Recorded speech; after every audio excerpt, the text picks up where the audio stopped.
Hello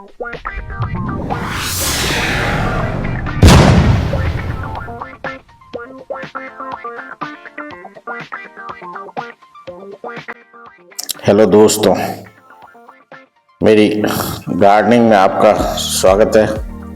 और आज मैं ये मिट्टी तैयार करके आपको बताऊंगा कि मैंने किस प्रकार से अपनी नर्सरी तैयार की है।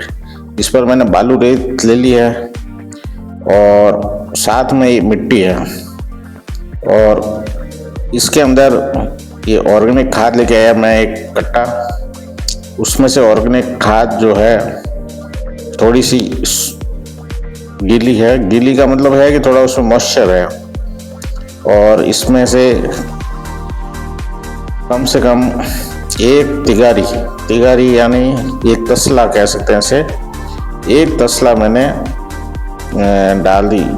अब ये सारा ही अगर आप मिक्सचर देखें तो इसमें मिट्टी, बालू और वर्मी कंपोस्ट जो है वो रेशियो है 50-25-25 का। 25 तो है इसमें वर्मी कंपोस्ट, 25 है बालू और 50% है रेत। इसके साथ में मैंने इसमें फंगिसाइड मिला दिया पहले ही। ये देखिए, ये मेरे पहले की जो लगाई हुई छोटी ग्लासेस थी, मगर ये थोड़ी छोटी थी। अब मैं थोड़ी बड़ी ग्लासेस लेके आया। बड़ी जूस पीने की जो ग्लासेस होती है उसको मैं लेके आया और इसमें से जूस पीने के बाद में जो ये बची गिलासें हैं इनको मैंने साफ करवा के और अब मैं इसको यूज लूँगा।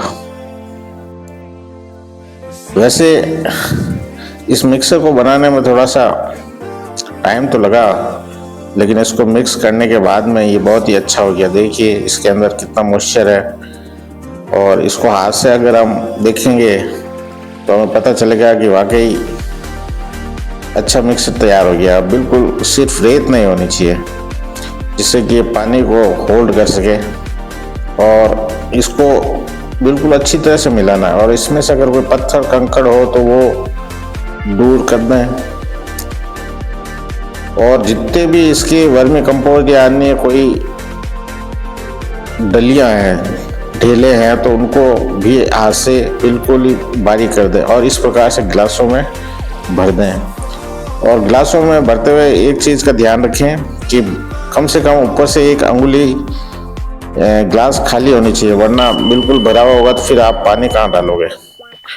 तो बिल्कुल ही भरनी नहीं है इसको। अब देखिए ये जो ग्लास है इसके पीछे छेद किए हुए हैं।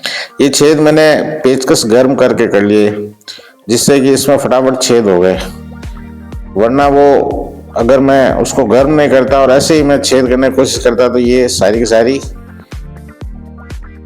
जो ग्लासेज है खराब हो जाती है।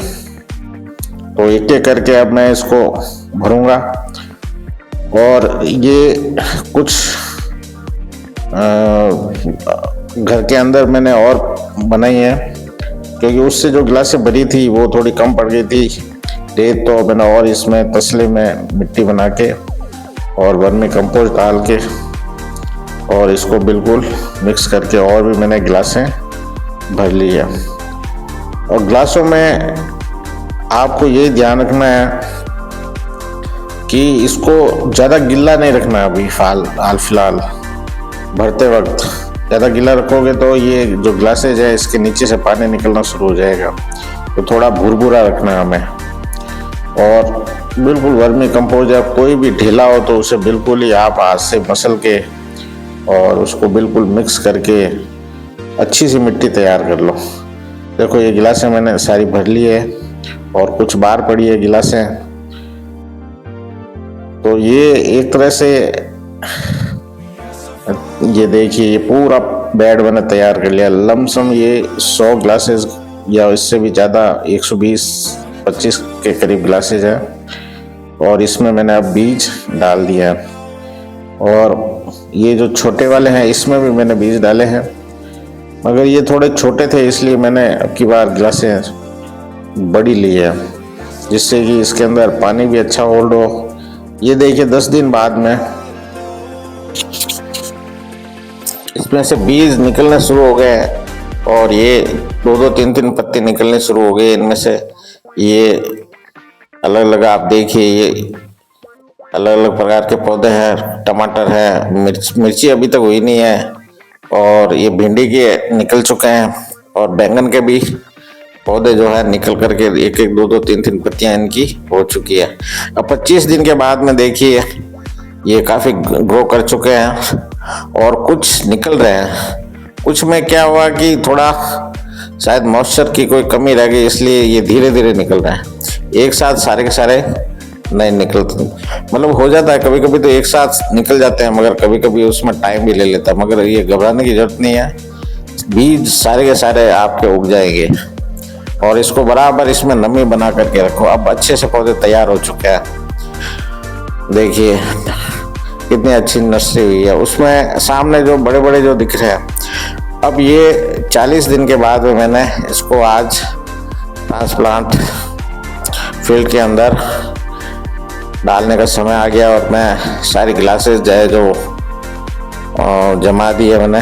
ये देखो, इससे पहले मैंने फील्ड में ना धोरियाँ कर ली।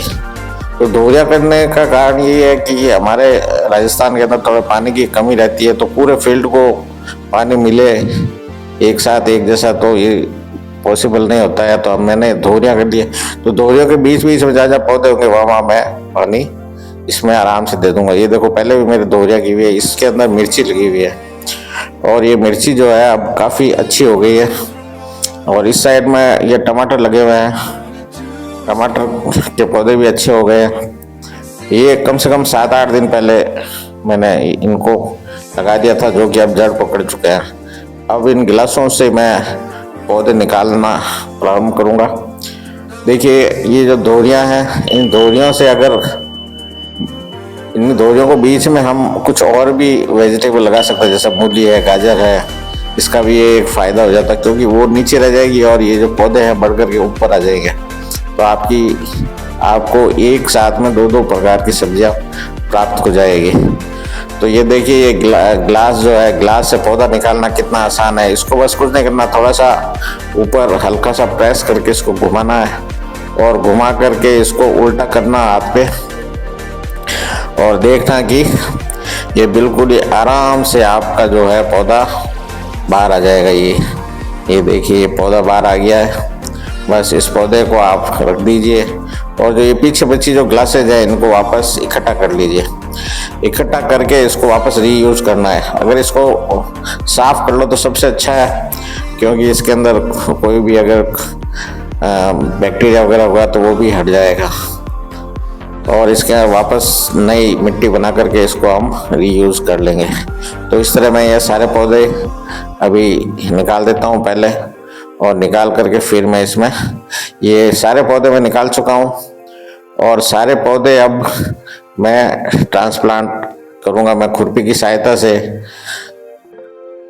होल करके, और उसके अंदर ये ग्लासेस की जो है वो मैं अंदर एक एक डालता जाऊँगा। इससे पहले मैंने इसके अंदर फंजीसाइड और डाल दिया है, और कुछ खाद भी जो वर्मी कंपोस्ट है वो भी थोड़ी थोड़ी उनके खड्डों के अंदर मैंने डाल दिए, और जिससे कि क्या उसको अच्छा सा ये जो पानी को है होल्ड कर लेगी, और पौधे की मोटिलिटी कम होगी।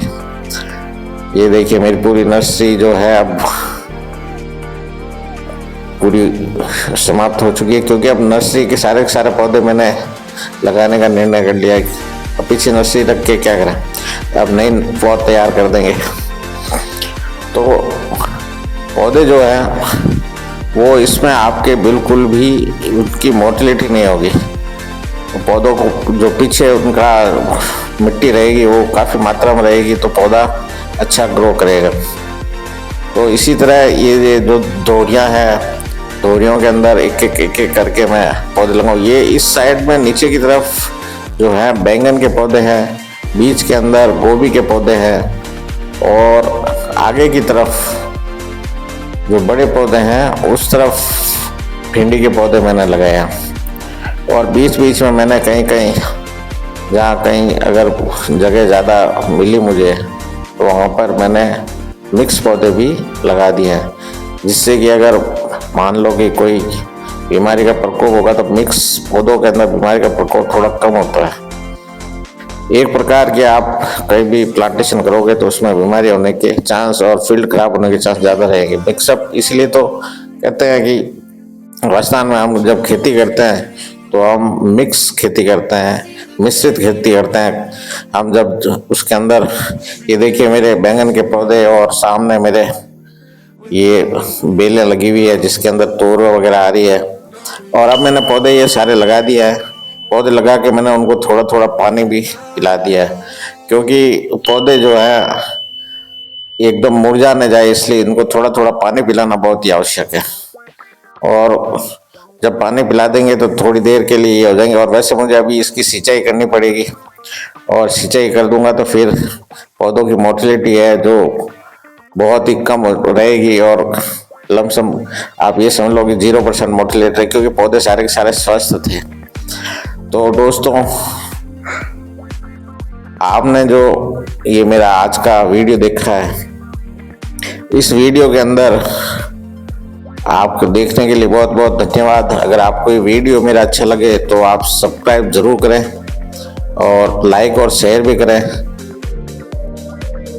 तो दोस्तों, इस तरह मेरा ये सारा फील्ड तैयार हो चुका है, और इस फील्ड में मैंने खाद भी दे दी है बहुत, और मैंने खाद भी इतनी बचत करके दी है कि पूरे फील्ड में मैंने नहीं फैलाई है। पौधों को ज़्यादातर मैंने उनके पास पास ही खाद ज़्यादा दी है, जिससे कि उस पौधे को ज़्यादा पोषक तत्व मिल सके।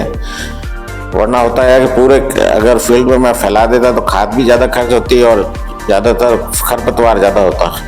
तो इसलिए मैंने पौधों की जड़ों के आसपास ही ज़्यादा खाद दिया है, और उस खाद से पौधे जल्दी ग्रो करेंगे, और इनको पानी भी आराम से उसी के पास पास, जैसे आप देख रहे होंगे ये ड्रिप इरिगेशन की तरह लग रहा होगा। तो दोस्तों, इसी के साथ मैं वीडियो यहाँ समाप्त करता हूँ और आगे की अपडेट देता रहूँगा। धन्यवाद। जय हिंद, जय